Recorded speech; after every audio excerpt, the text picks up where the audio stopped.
Sa loob ng isang buwan, mahigit sa 300,000 katao ang umalis sa kanilang tahanan dahil sa pag-atake ng mga Maute.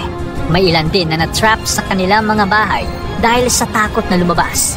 Dahil dito, gumawa ang ilang mga residente ng isang rescue group upang tulungan ang kanilang mga kapitbahay. Inisa-isa nila ang mga bahay upang makita kung may mga tao bang pwede nilang tulungan. Gayunpaman, may ilang mga bahay pa rin na hindi mapuntahan ng mga rescuers. Yan ang mga bahay na nasa gitna ng war zone.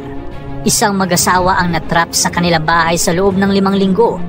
Nang maubos ang tubig sa kanilang bahay, uminom na lang sila ng tubig ulan. Hindi rin sila makatulog dahil sa mga putok ng baril at ingay ng airstrikes. Nang lumabas na sila, marami silang nakita na bangkay sa kalsada.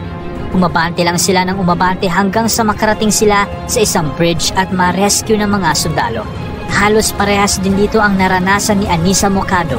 Nakatira siya sa ICOM at hindi na nakalikas nang magsimula ang labanan.